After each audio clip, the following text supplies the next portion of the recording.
ಮತ್ತೆ.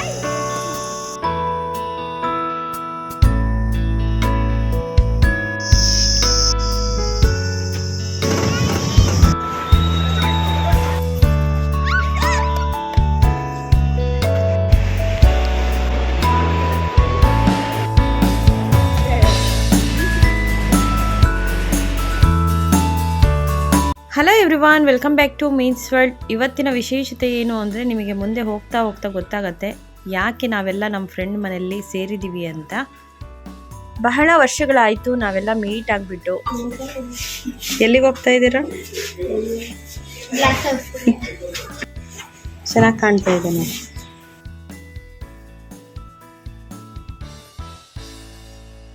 ನಾವು 3 ಜನ ಫ್ರೆಂಡ್ಸ್ ಮತ್ತು ಫ್ರೆಂಡ್ಸ್ ಫ್ಯಾಮಿಲಿ ಸೇರಿ ಮಕ್ಕಳ ಜೊತೆ ಗ್ಲಾಸ್ ಹೌಸಿಗೆ ಹೋಗ್ತಾ ಇದ್ದೀವಿ. ದಾವಣಗೆರೆಯಲ್ಲಿ ವಿಶೇಷವಾಗಿ ನೋಡಬೇಕಾಗಿರುವಂತಹ ಸ್ಥಳ ಅಂದರೆ ಗ್ಲಾಸ್ ಹೌಸು. ತುಂಬ ಅದ್ಭುತವಾದಂತಹ ಸ್ಥಳ.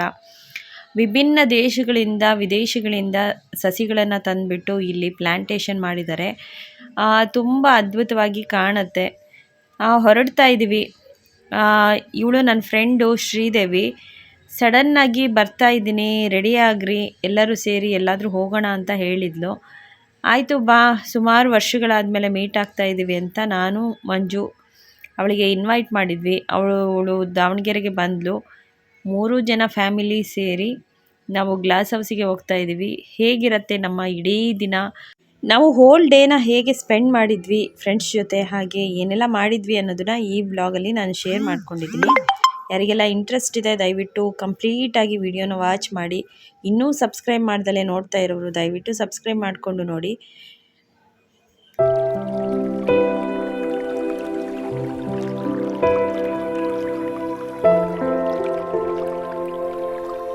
ನೋಡಿ, ಈಗ ನಾವು ಗ್ಲಾಸ್ ಹೌಸ್ ಒಳಗಡೆ ಎಂಟ್ರಿ ಆದ್ವಿ. ಇದು ನಗರದ ದಾವಣಗೆರೆ ನಗರದ ಹೃದಯ ಭಾಗದಲ್ಲಿ ಇರೋವಂಥದ್ದು. ಸುಮಾರು ಎಷ್ಟು ಎಕರೆ ಇದೆ ನನಗೆ ಐಡಿಯಾ ಇಲ್ಲ, ಆದರೆ ತುಂಬ ಅದ್ಭುತವಾಗಿದೆ. ಈ ಗ್ಲಾಸ್ ಹೌಸಲ್ಲಿ ಏನಂತ ವಿಶೇಷತೆ ಇದೆ ಅಪ್ಪ, ಯಾವಾಗ ನೋಡಿದ್ರು ಗ್ಲಾಸ್ ಹೌಸ್ ತೋರಿಸ್ತಾ ಇರ್ತಾರೆ ಅಂತ ನಿಮಗೆ ಅನ್ನಿಸ್ಬೋದು. ಆದರೆ ನೋಡಿ, ಫ್ಯಾಮಿಲಿ ಜೊತೆ ಹಾಗೆ ಫ್ರೆಂಡ್ಸ್ ಜೊತೆ ಮಕ್ಕಳ ಜೊತೆ ಒಂದು ಟೈಮ್ ಸ್ಪೆಂಡ್ ಮಾಡಲಿಕ್ಕೆ ವಿಶೇಷವಾದಂತಹ ಸ್ಥಳ ಇದು ಅಂತ ಹೇಳ್ಬೋದು. ತುಂಬ ಅದ್ಭುತವಾಗಿದೆ ನೋಡಿ. ಎಲ್ಲ ಮೆಮೊರೀಸು ಹೊರಗಿಂದ ಬಂದವರಿಗೆ ನಿಮ್ಮ ಊರಲ್ಲಿ ಏನಿದೆ ವಿಶೇಷವಾದಂತಹ ಸ್ಥಳ ಅಂದರೆ ನಾವು ಹೆಮ್ಮೆಯಿಂದ ಹೇಳ್ಕೊಳ್ತೀವಿ.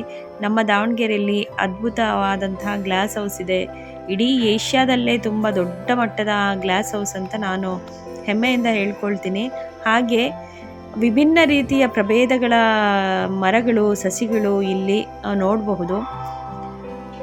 ಹಬ್ಬಗಳಲ್ಲಿ ಅಂದರೆ ದಸರಾ ಟೈಮ್ಗಳಲ್ಲಿ ಇಲ್ಲಿ ಫ್ಲವರ್ ಶೋ ನಡೆಯುತ್ತೆ. ಹಾಗೆ ವರ್ಷಕ್ಕೆ ಒಮ್ಮೆ ಫ್ಲವರ್ ಶೋ ನಡೆಯುತ್ತೆ. ಆಲ್ರೆಡಿ ಇಲ್ಲಿ ಫ್ಲವರ್ ಶೋ ನಡೆದಿದೆ. ಏನೆಲ್ಲ ಮೆಟೀರಿಯಲ್ಗಳಿದೆ ಅದನ್ನೆಲ್ಲ ಇನ್ನೂ ಕ್ಲೀನ್ ಮಾಡಿಲ್ಲ, ಅದಕ್ಕೋಸ್ಕರ ಆ ರೀತಿ ಖಾಲಿ ಖಾಲಿ ಕಾಣ್ತಿದೆ. ನಾವು ಅಲ್ಲಿಂದ ಈ ಕಡೆ ಮಕ್ಕಳ ಏರಿಯಾಗೆ ಬಂದ್ವಿ. ಇಲ್ಲಿ ನೋಡಿ, ನಾವು ಕೂಡ ಮಕ್ಕಳಾಗಿ ಆಟ ಆಡ್ತಾ ಇದ್ದೀವಿ. ಎಲ್ಲ ಹಳೆ ಮೆಮೊರೀಸು, ಫ್ರೆಂಡ್ಸ್ ಜೊತೆ ಹೇಗೆ ನಾವು ಆಟ ಆಡ್ತಿದ್ವಿ ಅದನ್ನು ರೀಕಾಲ್ ಮಾಡ್ಕೊಳ್ಬೇಕು ಅಂತ ಹೇಳಿಬಿಟ್ಟು ಈಗ ನಾವು ಕೂಡ ಮಕ್ಕಳಾಗಿ ಆಟ ಆಡ್ತಾ ಇದ್ವಿ. ತುಂಬ ಖುಷಿ ಆಯಿತು. ಶ್ರೀದೇವಿ ಬಂದಿದ್ದಂತೂ ತುಂಬ ಖುಷಿ ಆಯಿತು. ನಾನು ಮಂಜು ದಾವಣಗೆರೆಯಲ್ಲೇ ಇದ್ದು ಸುಮಾರು ಸಲ ಎಲ್ಲೂ ಹೊರಗಡೆ ಹೋಗೋದೇ ಇಲ್ಲ. ಜಸ್ಟ್ ನಾವಿಬ್ಬರು ಪಾರ್ಕಲ್ಲಿ ಬಂದು ವಾಕ್ ಮಾಡ್ಕೊಂಡು ಹೋಗ್ತೀವಿ ವಿನಃ ಈ ರೀತಿ ಹೊರಗಡೆ ಯಾವತ್ತೂ ಟೈಮ್ ಸ್ಪೆಂಡ್ ಮಾಡಿಲ್ಲ. ಆದರೆ ಶ್ರೀದೇವಿ ಬಂದು ನಮ್ಮನ್ನು ಈ ರೀತಿ ಹೊರಗಡೆ ಕರ್ಕೊಂಬಂದು ಒಂಥರ ಏನೋ ಹೊಸದಾಗಿ ರಿಫ್ರೆಶಿಂಗ್ ಆಯಿತು ಮೈಂಡೆಲ್ಲ. ಕಂಬಿ ಹಿಡ್ಕೊಂಡು ಹತ್ತು ಏನಾಗಲ್ಲ, ಹೆದರ್ಕೋಬಾರ್ದು, ಹತ್ತು.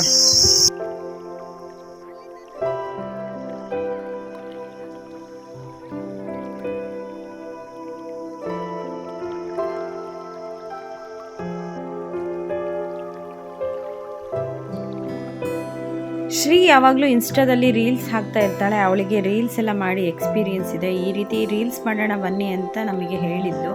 ನನಗೆ ಯಾವುದೇ ರೀತಿ ರೀಲ್ಸ್ ಮಾಡಿ ಅಭ್ಯಾಸ ಇಲ್ಲ. ಯೂಟ್ಯೂಬ್ನಲ್ಲಿ ವಿಡಿಯೋಸ್ ಮಾಡಿ ಅಪ್ಲೋಡ್ ಮಾಡು ಅಂದರೆ ಈಸಿಯಾಗಿ ಮಾಡಿಬಿಡ್ತೀನಿ. ಬಟ್ ರೀಲ್ಸ್ ಎಲ್ಲ ಮಾಡಲಿಕ್ಕೆ ಬರಲ್ಲ ನನಗೆ. ಏನೋ ಟ್ರೈ ಮಾಡಿದ್ವಿ, ಬಟ್ ಅವಳು ಹೇಗೆ ಎಡಿಟ್ ಮಾಡಿ ಹಾಕಿದ್ದಾಳೆ ರೀಲ್ಸ್ ನನಗೆ ಗೊತ್ತಿಲ್ಲ. ತುಂಬ ಚೆನ್ನಾಗಿ ಮಾಡಿ ಹಾಕ್ತಿರ್ತಾಳೆ. ಎಲ್ಲ ಕ್ವಾರ್ಟರ್ಸಲ್ಲಿ ಇದ್ದಾಗ ಈ ಮರ ಪ್ರತಿಯೊಂದು ಮನೆ ಮುಂದೆ ಈ ಮರ ಇರ್ತಿತ್ತು. ಮಂಜುಗೂ ಕೂಡ ತುಂಬ ಚೆನ್ನಾಗಿ ನೆನಪಿದೆ, ಹಾಗೆ ನನಗೂ ಅಷ್ಟೇ. ಈ ಮರದಲ್ಲಿ ನಮ್ಮ ಮೆಮೊರೀಸ್ ಎಷ್ಟಿದೆ ಅಂದರೆ, ಈ ಮರಕ್ಕೆ ಜೋಕಾಲಿ ಕಟ್ಕೊಂಡು ಜೋಕಾಲಿ ಆಡ್ತಿದ್ವಿ, ಮರಕೋತಿ ಆಟ ಆಡ್ತಿದ್ವಿ. ಹಾಗೆ ಈ ಮರದಲ್ಲಿ ಬಿಡೋವಂತಹ ಪ್ರತಿ ಒಂದು ಹೂವು ಕಾಯಿ ಎಲ್ಲದರಿಂದ ಆಟ ಆಡ್ತಿದ್ವಿ. ನೋಡಿ, ಆ ಮೊಗ್ಗು ಕಿತ್ಬಿಟ್ಟು ಅದನ್ನು ಉಗುರಿಗೆ ಅಂಟಿಸ್ಕೊಂಡು ಅದೇ ನಮಗೆ ನೈಲ್ ಪಾಲಿಶ್ ಅವಾಗೆಲ್ಲ. ಅದಕ್ಕೆ ನಿಮಗೆ ಯಾರೆಲ್ಲ ಇದನ್ನು ಮಾಡಿರ್ತೀರಾ ನೆನಪು ಬರಲಿ ಅಂತ ತೋರಿಸ್ತಾ ಇದ್ದೀನಿ. ಹಾಗೆ ಆ ಮರದಲ್ಲಿ ಉದ್ದಕ್ಕೆ ಕಾಯಿ ಬಿಡ್ತಾ ಇತ್ತು. ಅದನ್ನು ತಗೊಂಡ್ಬಿಟ್ಟು ನಾವು ಕತ್ತಿ ವರ್ಸೆ ಅಂತ ಫೈಟಿಂಗ್ ಆಡ್ತಾ ಇದ್ವಿ. ಇದೆಲ್ಲ ಸುಮಾರು ಮೆಮೊರೀಸ್ ಇದೆ. ಈಗಿನ ಮಕ್ಕಳು ಬರೀ ಟಿ ವಿ ಮೊಬೈಲು ಅಂತ ಆಟ ಆಡ್ತಾರೆ. ನಾವು ಇಂಥದ್ರಲ್ಲೆಲ್ಲ ಸುಮಾರು ಆಟ ಆಡಿದ್ದೀವಿ. ಈ ಗಿಡಗಳನ್ನು ಮರಗಳನ್ನು ನೋಡಿದರೂ ಕೂಡ ನಮಗೆ ಅದರಲ್ಲಿ ಒಂದು ಮೆಮೊರಿ ಸಿಗತ್ತೆ. ಹಾಗೆ ಸುಮಾರು ಹೊತ್ತಿಂದ ನಾನು ಮೆರಿಗೋಂಡ್ ರೌಂಡ್ ಆಡಬೇಕು ಅಂತ ಹೇಳಿಬಿಟ್ಟು ಫೋರ್ಸ್ ಮಾಡಿ ಆಡ್ತಾ ಇದ್ದ. ನೋಡಿ, ಅವನಿಗೆ ತಲೆ ಸುತ್ತು ಬಂದುಬಿಟ್ಟಿದೆ. ತಿರುಗಿಸ್ದಂಗೆ ಹೇಗೆ ತಲೆ ಕೆಳಗೆ ಡೌನ್ ಮಾಡ್ಕೊಂಡ್ಬಿಡ್ತಾನೆ. ಅವನಿಗೆ ಒಂಥರ ಹೊಟ್ಟೆ ಎಲ್ಲ ತೊಳಸಿ ವಾಂತಿ ಬರೋ ರೀತಿ ಆಗಿಬಿಡ್ತು. ಸುಮಾರು 1-1.5 ಗಂಟೆ ಸುಧಾರಿಸ್ಕೊಂಡಿದ್ದಾನೆ ಈ ಮೆರಿಗೋ ರೌಂಡ್ ಆಡಿಬಿಟ್ಟು. ಎಷ್ಟು ಹೋಗಿ ಹೊರಗಡೆ ಓಡಾಡೋಣ ಬಾ, ಸ್ವಲ್ಪ ಆರಾಮಾಗುತ್ತೆ ಅಂತ ಹೇಳಿದ್ರೂ ಆ ಜಾಗದಿಂದ ಕದಗದಿಲ್ತಾ ಇಲ್ಲ ಅವನು. ಅಷ್ಟು ಸುಸ್ತಾಗ್ಬಿಟ್ಟ. ಅವನಿಗೆ ನೋಡಿಬಿಟ್ಟು ಭಯ ಆಗಿಬಿಡ್ತು ನನಗೆ, ಏನಪ್ಪ ಏನಾಯಿತು ಅಂತ. ಬಟ್ 1-1.5 ಗಂಟೆ ಸುಧಾರಿಸ್ಕೊಂಡು ಆಮೇಲೆ ಆರಾಮಾಗಿ ಎಲ್ಲ ಕಡೆ ವಾಕ್ ಮಾಡ್ದೆ. ಆವಾಗ ನನಗೂ ಕೂಡ ಸಮಾಧಾನ ಅನ್ನಿಸ್ತು. ಈ ಗ್ಲಾಸ್ ಹೌಸಲ್ಲಿ ವಿಭಿನ್ನ ರೀತಿಯ ಗಿಡಗಳು, ಹಾಗೆ ಗಿಡಗಳು ಬಿಟ್ಟಿರೋಂತಹ ಹೂವುಗಳನ್ನು ನೋಡಲಿಕ್ಕೆ ತುಂಬ ಖುಷಿಯಾಗುತ್ತೆ. ವಿಪರೀತ ಬಿಸಿಲು ದಾವಣಗೆರೆಯಲ್ಲಿ. ಆ ಬಿಸಿಲಲ್ಲಿ ನಾವು ಹೋಗಿ ಓಡಾಡ್ತಾ ಇದ್ದೀವಿ. ಆದರೂ ಕೂಡ ಪಕ್ಕದಲ್ಲಿ ಫ್ರೆಂಡ್ಸ್ ಇದ್ದಾರೆ, ನೋಡೋದಕ್ಕೆ ನೋಟ ತುಂಬ ಚೆನ್ನಾಗಿದೆ. ಯಾವ ಬಿಸಿಲಾದ್ರೇನು ಏನಾದ್ರೇನು, ಜೊತೆಗೆ ಬಾಲ್ಯದ ಸ್ನೇಹಿತರಿದ್ದಾಗ ಎಲ್ಲವನ್ನೂ ಮರ್ತು ಬಿಡ್ತೀವಿ. ಎಷ್ಟೆಲ್ಲ ನೆನಪುಗಳು, ಏನೆಲ್ಲ ಮಾತುಗಳು ಮಾತಾಡಿಕೊಂಡು ಸುಮಾರು ಓಡಾಡಿದ್ವಿ. ಇನ್ನೂ ತುಂಬ ಚೆನ್ನಾಗಿ ಇದ್ದಿದ್ರೆ ಬಹಳಷ್ಟು ಟೈಮ್ ಸ್ಪೆಂಡ್ ಮಾಡ್ತಿದ್ವಿ. ವಿಭಿನ್ನ ರೀತಿಯ ಹೂಗಳನ್ನು ನಾನು ಶೂಟ್ ಮಾಡ್ಕೊಂಡಿದ್ದೀನಿ. ಈ ವಿಡಿಯೋದಲ್ಲಿ ನೀವು ಅಲ್ಲಲ್ಲಿ ನೋಡಬಹುದು ವಿಭಿನ್ನ ರೀತಿಯ ಹೂಗಳನ್ನು, ಗಿಡಗಳನ್ನು. ನನಗೆ ಮೊದಲೇ ಗಿಡಗಳು ಅಂದರೆ ತುಂಬ ಇಷ್ಟ. ಇಂಥ ಜಾಗದಲ್ಲಿ ಓಡಾಡಬೇಕು ಅಂದರೆ ಇನ್ನೂ ಇಷ್ಟ. ಆದರೆ ವಿಪರೀತ ಬಿಸಿಲಿತ್ತು, ಆದರೂ ಕೂಡ ಆದಷ್ಟು ಟೈಮ್ ಸ್ಪೆಂಡ್ ಮಾಡಿದ್ವಿ. ಸುಮಾರು ಬೆಳಗ್ಗೆ 10ರಿಂದ ಇದು ಸಂಜೆ 5-6 ಗಂಟೆ ತನಕ ಓಪನ್ ಇರುತ್ತೆ. ನಾವು ಮಧ್ಯಾಹ್ನ 3 ಗಂಟೆಗೆ ಹೋಗಿದ್ವಿ. ಸುಮಾರು ಬಿಸಿಲು ಇತ್ತು 3 ಗಂಟೆಯಲ್ಲಿ. ಸ್ವಲ್ಪ ಹೊತ್ತು ಕೂತ್ಕೊಂಡು ರೆಸ್ಟ್ ಮಾಡಿ ಮಕ್ಕಳೆಲ್ಲ ಆಟ ಆಡಿದ ಮೇಲೆ ಸ್ವಲ್ಪ ನೋಡೋಣ ಈ ಒಳಗಡೆ ಏನಿದೆ ಗ್ಲಾಸ್ ಹೌಸಲ್ಲಿ ಅಂತ ಹೇಳಿ ಒಂದು ಅರ್ಧ ರೌಂಡ್ ಸುತ್ತಿದ್ವಿ ಅಷ್ಟೇ. ಇನ್ನು ಸುಮಾರು ಫುಲ್ ರೌಂಡ್ ಸುತ್ತಬೇಕು ಅಂದರೆ ಬಹಳಷ್ಟು ಟೈಮ್ ಆಗತ್ತೆ. ನಾವು ಒಂದು ಸೈಡ್ ಮಾತ್ರ ನೋಡ್ಕೊಂಡು ಬಂದ್ವಿ. ನಾವು ಯಾವಾಗಲೂ ಯೂಶ್ವಲಿ ನೋಡ್ತಾ ಇರ್ತೀವಿ, ಅಷ್ಟು ನಮಗೆ ವಿಶೇಷತೆ ಏನೂ ಅನಿಸೋದಿಲ್ಲ. ಹೊರಗಡೆಯಿಂದ ಬಂದವರಿಗೆ ತುಂಬ ವಿಶೇಷವಾಗಿ ಅನಿಸುತ್ತೆ. ಇನ್ನೂ ಗ್ಲಾಸ್ ಹೌಸ್ ತುಂಬ ಚೆನ್ನಾಗಿ ಮೇಂಟೈನ್ ಮಾಡ್ಬೋದಿತ್ತು. ಸುಮಾರು ಕಸಗಳಿದೆ, ಅದನ್ನೆಲ್ಲ ಕ್ಲೀನ್ ಮಾಡಬೇಕಿತ್ತು. ಈಗೇನಾಗ್ಬಿಡತ್ತೆ ಅಂದರೆ ಎಷ್ಟೋ ಜನ ಹೊರಗಿಂದ ಬರ್ತಾರೆ, ಇನ್ಫ್ಲೂಯೆನ್ಸ್ ಮೂಲಕ ಟಿಕೆಟ್ ತೊಗೊಳ್ದಲ್ಲೇ ಒಳಗಡೆ ಎಂಟ್ರಿ ತೊಗೊಳ್ತಾರೆ. ಮೇಂಟೆನೆನ್ಸ್ ಮಾಡಲಿಕ್ಕೆ ಪಾಪ ಅವರು ಖರ್ಚಾಗತ್ತೆ ಅಲ್ವಾ, ಅದನ್ನು ಅವರು ಭರಿಸಲಿಕ್ಕೆ ಸಾಧ್ಯ ಆಗ್ದಲೇ ಈ ಅಸ್ತವ್ಯಸ್ತ ಆಗಿದೆ ಗ್ಲಾಸ್ ಹೌಸು ಅಂತ ನನಗೆ ಎಲ್ಲೋ ಅಂತ ಅನಿಸತ್ತೆ. ನಾಗರಿಕರು ಸ್ವಲ್ಪ ಎಚ್ಚೆತ್ಕೊಂಡು ಇಂಥದ್ದನ್ನೆಲ್ಲ ಹಾಳು ಮಾಡ್ದಲೆ ಅಲ್ಲಿ ಸುಮಾರು ಮಕ್ಕಳು ಬುಷಿಯಾಗಿರೋಂತಹ ಗಿಡಗಳ ಮೇಲೆ ಹಾರಿ ಹಾರಿ ಬೀಳ್ತಿದ್ರು. ಆ ಗಿಡಗಳನ್ನೆಲ್ಲ ಹಾಳು ಮಾಡ್ತಾಯಿದ್ರು. ನೋಡಿ ಎಲ್ಲೋ ಒಂಥರ ಬೇಸರ ಆಯಿತು. ಅದೇನೇ ಇರಲಿ, ಅದೊಂದು ಪಾರ್ಟ್ ಆಫ್ ಲೈಫು, ಏನು ಮಾಡೋಕ್ಕಾಗೋದಿಲ್ಲ. ಒಬ್ರೊಬ್ರು ಒಂದೊಂದು ರೀತಿ ಇರ್ತಾರೆ. ನೆಕ್ಸ್ಟು ಅಲ್ಲಿಂದ ನಾವು ಮಾತೃಕೃಪಾ ಪಾರ್ಕ್ ಅಂತ ಇಲ್ಲಿ ಬಂದ್ವಿ. ಇದು ಮೋಸ್ಟ್ಲಿ ಮಾತೃಕೃಪಾನೇ ಇರಬೇಕು, ನಾನು ಬೋರ್ಡ್ ಸರಿಯಾಗಿ ನೋಡಲಿಲ್ಲ. ಇದನ್ನು ನಾವು ಯಾವಾಗಲೂ ಟ್ರೈನ್ ಪಾರ್ಕ್ ಅಂತ ಹೇಳ್ತಿರ್ತೀವಿ, ಹಾಗಾಗಿ ಹೆಸರು ಮೇಲೆ ಅಷ್ಟೊಂದು ಗಮನ ಇರೋದಿಲ್ಲ.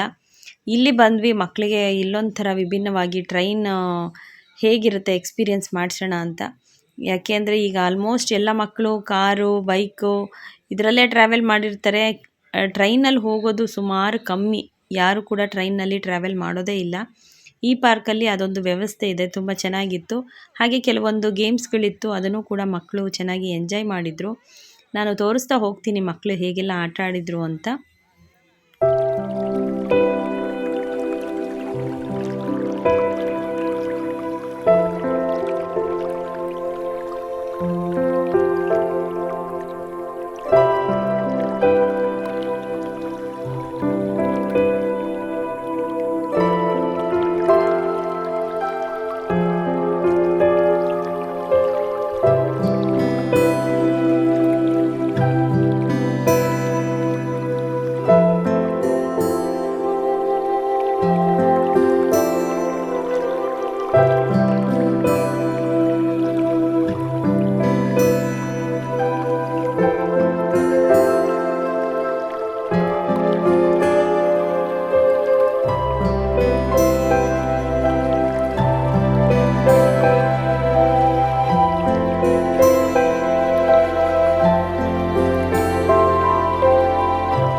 ಇಲ್ಲಿ ನೋಡ್ತಾ ಇದ್ದೀರಲ್ಲ ಇದೇ ಪುಟಾಣಿ ಟ್ರೈನು. ಇದಕ್ಕೆ ಒಬ್ಬರಿಗೆ 20 ರುಪೀಸ್ ಟಿಕೆಟ್ ಇರುತ್ತೆ. ಆ ಟ್ರೈನ್ ಫುಲ್ಲು ಕಂಪ್ಲೀಟ್ ಆಗೋ ತನಕ ವೆಯ್ಟ್ ಮಾಡಬೇಕು. ನಾವು ಹೋದ್ವಿ ಬಟ್ ಆಲ್ರೆಡಿ ಫುಲ್ ಆಗಿಬಿಟ್ಟಿತ್ತು. ಅದಕ್ಕೆ ನೆಕ್ಸ್ಟ್ ಟ್ರಿಪ್ ಹೋಗೋಣ ಅಂತ ಹೇಳಿಬಿಟ್ಟು ಕೂತ್ಕೊಂಡು ವೆಯ್ಟ್ ಮಾಡ್ತಾ ಇದ್ವಿ. ಈ ರೌಂಡ್ ಹೋಯಿತು. ಏನೋ ಅದು ಸ್ಲೋಲಿ ಹೋಗುತ್ತೆ, ಆದರೂ ಕೂಡ ಮಕ್ಕಳಿಗೆ ಖುಷಿ ಆಗುತ್ತೆ. ನಾವು ಕೂಡ ಮಕ್ಕಳಾಗಿ ಅದನ್ನು ಎಂಜಾಯ್ ಮಾಡ್ತೀವಿ. ನೋಡ್ತಾ ಇರ್ಬೋದು ಟ್ರೈನು ಎಷ್ಟು ಚೆನ್ನಾಗಿ ಕಾಣ್ತಿದೆ. ಏನೋ ಅಲ್ಲಿ ಸುಮಾರು ಸಲ ಹೋದಾಗ ಅದೊಂದು ಎಕ್ಸ್ಪೀರಿಯನ್ಸ್ ಮಾಡ್ತೀವಿ ಟ್ರೈನ್ನಲ್ಲಿ ಕೂತ್ಕೊಂಡು. ಬೇಡ ನಾವು ದೊಡ್ಡವ್ರು ಕೂತ್ಕೊಳ್ಳೋದು ಅಂತ ಅಂದ್ವಿ, ಬಟ್ ಆ ಟ್ರೈನ್ ಫುಲ್ ಆಗೋ ತನಕ ಆ ಟ್ರೈನ್ ಮೂವ್ ಆಗೋದಿಲ್ಲ. ಹಾಗಾಗಿ ಮಕ್ಕಳು ಎಷ್ಟೊತ್ತು ವೆಯ್ಟ್ ಮಾಡ್ತಾರೆ ಅಂತ ಹೇಳಿಬಿಟ್ಟು ನಾವು ಕೂಡ ದೊಡ್ಡವರು ಕೂತ್ಕೊಂಡ್ವಿ. ನಾನಂತೂ ಅದರಲ್ಲಿ ಸುಮಾರು ವಿಡಿಯೋಸ್ ಮಾಡ್ಕೊಳ್ಳೋದ್ರಲ್ಲೇ ಬ್ಯುಸಿ ಆಗಿಬಿಟ್ಟೆ. ಹೇಗೆಲ್ಲ ಯಾವ್ಯಾವ ಆ್ಯಂಗಲಲ್ಲಿ ಶೂಟ್ ಮಾಡಿಕೊಂಡ್ರೆ ಹೇಗೆ ಕಾಣುತ್ತೆ ಅಂತ ನಾನು ಶೂಟ್ ಮಾಡ್ಕೊಂಡಿದ್ದೀನಿ. ಇದೊಂದು ವ್ಯೂ ಯಾವುದೋ ಫಾರೆಸ್ಟ್ನಲ್ಲಿ ಹೋಗ್ತಾ ಇದ್ದೀವಿ ಅನ್ನೋ ರೀತಿ ಶೂಟ್ ಆಗಿದೆ. ನನಗೆ ನೋಡಿಬಿಟ್ಟು ಖುಷಿ ಆಯಿತು.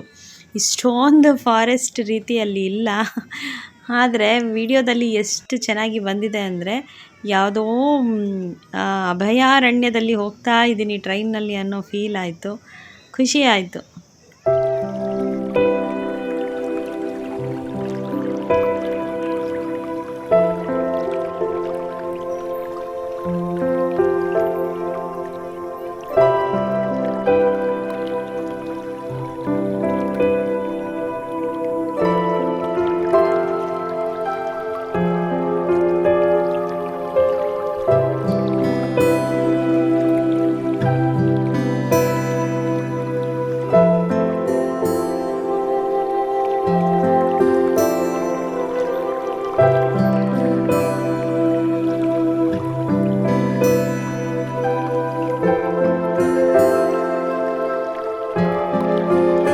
ನೆಕ್ಸ್ಟ್ ಸುಮಾರು ಹೊತ್ತಾಯಿತು, ಎಲ್ಲರಿಗೂ ಹಸಿವಾಗ್ತಾಯಿತ್ತು. ಲೈಟಾಗಿ ಏನಾದರೂ ತಿನ್ನೋಣ ಅಂತ ಪ್ಲ್ಯಾನ್ ಮಾಡ್ಕೊಂಡ್ವಿ. ಏನು ತಿನ್ನೋಣ ಅಂತ ಅಂದಾಗ ಆನ್ ದ ವೇ ನೋಡ್ಕೊಂಡು ಹೋದ್ವಿ ಎಲ್ಲಿ ಏನು ಸಿಗತ್ತೆ, ಸ್ಪೆಷಲ್ಲಾಗಿ ಏನು ತಿನ್ಬೋದು ಅಂತ. ಯೂಶ್ವಲಿ ದಾವಣಗೆರೆಯಲ್ಲಿ ಬೆಣ್ಣೆ ದೋಸೆ ಫೇಮಸ್ಸು. ನಾವು ಆಲ್ರೆಡಿ ಸುಮಾರು ಬೆಣ್ಣೆ ದೋಸೆ ತಿಂತಾ ಇರ್ತೀವಿ. ಅದಕ್ಕಿಂತ ವಿಭಿನ್ನವಾಗಿ ಏನಾದರೂ ತಿನ್ನೋಣ, ಮಕ್ಕಳು ಚಾಟ್ಸ್ ತುಂಬ ಇಷ್ಟಪಡ್ತಾರೆ ಅಂತ ಹೇಳಿಬಿಟ್ಟು ಫುಡ್ ಸ್ಟ್ರೀಟಿಗೆ ಬಂದ್ವಿ. ಇದು ಒಂದೇ ರೂಫ್ ಅಂಡರ್ನಲ್ಲಿ ಎಲ್ಲ ಫುಡ್ ಸ್ಟ್ರೀಟ್ಗಳು, ನಿಮಗೆ ಏನೆಲ್ಲ ಬೇಕು ಎಲ್ಲ ಒಂದೇ ರೂಫಲ್ಲಿ ಸಿಗತ್ತೆ. ಹಾಗಾಗಿ ಮಕ್ಕಳು ಎಲ್ಲ ಇಲ್ಲೇ ಬಂದುಬಿಟ್ಟು ಅವ್ರಿಗೆ ಏನೆಲ್ಲ ಬೇಕು ಎಲ್ಲ ಐಟಮ್ಗಳನ್ನು ತಗೊಂಡು ನಾವು ಶೇರ್ ಮಾಡಿಕೊಂಡು ತಿಂದ್ವಿ. ತುಂಬ ಖುಷಿ ಆಯಿತು.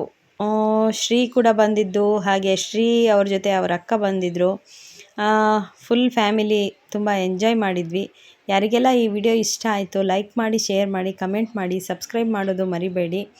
ನಿಮಗೆ ಈ ವಿಡಿಯೋದಲ್ಲಿ ಯಾವುದಾದ್ರೂ ಒಂದು ಸ್ವೀಟ್ ಮೆಮೊರೀಸು ನಿಮ್ಮ ಬಾಲ್ಯದಲ್ಲಿ ಕೂಡ ನೀವು ಹೌದಪ್ಪ ನಾನು ಕೂಡ ಈ ಮೆಮೊರಿಗಳನ್ನು ಎಂಜಾಯ್ ಮಾಡ್ತೀನಿ ಅಂತ ಆದರೆ ದಯವಿಟ್ಟು ಲೈಕ್ ಮಾಡೋದು ಮರಿಬೇಡಿ, ಹಾಗೆ ಕಮೆಂಟ್ ಮಾಡೋದು ಕೂಡ ಮರಿಬೇಡಿ. ನಿಮ್ಮ ಕಮೆಂಟು ಮತ್ತು ಲೈಕ್ಸು ನನಗೆ ತುಂಬ ಪ್ರೀಷಿಯಸ್ ಅಂತ ಅನಿಸುತ್ತೆ. ಹಾಗಾಗಿ ರಿಕ್ವೆಸ್ಟ್ ಮಾಡಿ ಕೇಳ್ತಾ ಇದ್ದೀನಿ, ದಯವಿಟ್ಟು ಲೈಕ್ ಕೊಡೋದನ್ನ ಮರಿಬೇಡಿ. ಈ ವಿಡಿಯೋ ನಿಮಗೆ ಇಷ್ಟ ಆಗಿದೆ ಅಂತ ನಾನು ಭಾವಿಸ್ತೀನಿ. ಮತ್ತೆ ನೆಕ್ಸ್ಟು ವಿಡಿಯೋ ಜೊತೆ ಬರ್ತೀನಿ. ಅಲ್ಲಿವರೆಗೂ tata bye bye, take care, thank you so much.